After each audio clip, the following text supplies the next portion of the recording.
এবার ভারতের নতুন শিক্ষামন্ত্রী প্রহ্লাদ যোশীকে নিয়ে বিতর্ক তুঙ্গে। আলোচিত বিলকিস বানু ধর্ষণ কাণ্ডে অপরাধীদের পক্ষে তার পুরনো এক মন্তব্যের জেরে তোপের মুখে পড়েছেন বিরোধীদের। ধর্ষকদের পক্ষে অবস্থান নেওয়ার অভিযোগে পার্লামেন্টে তার নিয়োগ নিয়ে প্রশ্ন তুলেছেন কংগ্রেস এমপি প্রিয়াঙ্কা গান্ধী। অভিযোগ অস্বীকার করে প্রিয়াঙ্কাকেই পার্লামেন্ট থেকে বহিষ্কারের দাবি তুলেছেন যোশী। শিক্ষামন্ত্রীর চরিত্র হননের দায়ে কংগ্রেসের সমালোচনা করছে বিজেপি।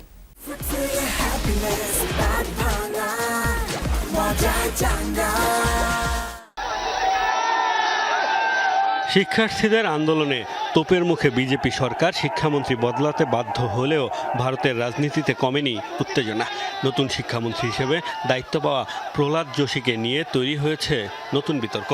प्रहलाद जोशी जी ने बिल्किस बानो के बलात्कारियों की रिहाई पर जो बयान दिए। নতুন শিক্ষামন্ত্রী নিয়োগকে কেন্দ্র করে সরকারের দিকে তোপ দাগছে বিরোধীরা। বিলকিস বানুর ধর্ষকদের পক্ষে প্রহ্লাদ যোশীর এক মন্তব্যকে সামনে এনে তার নিয়োগের যৌক্তিকতা নিয়ে পার্লামেন্ট ও পার্লামেন্টের বাইরে সরব কংগ্রেস। তাদের দাবি, এমন এক ব্যক্তিকে শিক্ষামন্ত্রী বানানো হয়েছে যার অবস্থান ধর্ষকদের পক্ষে।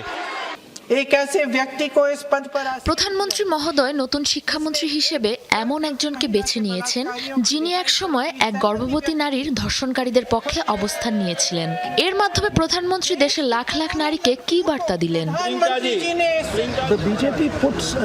বিজেপি এমন একজন ব্যক্তিকে শিক্ষামন্ত্রী করেছে যিনি ধর্ষকদের রক্ষা করেন। এমন ব্যক্তির হাতে দেশের শিক্ষা মন্ত্রণালয়ের দায়িত্ব তুলে দেয়া অত্যন্ত উদ্বেগজনক। মন্ত্রিসভায় আরো অনেক অভিজ্ঞ নেতা থাকা সত্ত্বেও কেন প্রহ্লাদ যোশীকেই এই গুরুত্বপূর্ণ দায়িত্ব দেয়া হলো তা বিস্ময়কর।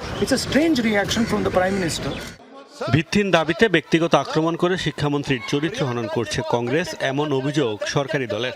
দায় অস্বীকার করে প্রিয়াঙ্কা গান্ধীকে পার্লামেন্ট থেকে বহিষ্কারের দাবি জানিয়েছেন প্রহ্লাদ যোশী। প্রিয়াঙ্কাজির উচিত ছিল তার বক্তব্যের সত্যতা যাচাই করা। যে ভুল তথ্য ছড়ানো হচ্ছে তার বিরুদ্ধে ব্যবস্থা নেওয়া প্রয়োজন। আমি এই অভিযোগগুলো অস্বীকার করছি। তাকে বহিষ্কার করা উচিত এবং অবশ্যই ক্ষমা চাইতে হবে।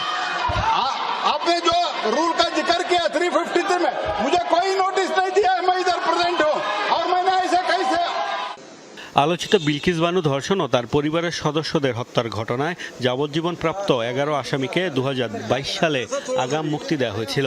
সে সময় কেন্দ্রীয় মন্ত্রী পদে থাকা যোশী ধর্ষকদের পক্ষে সাফাই গিয়ে ব্যাপক বিতর্কের জন্ম দিয়েছিলেন। মেরে উপরে জিম্মেদারি। মোস্তফা মাহমুদ, যমুনা নিউজ।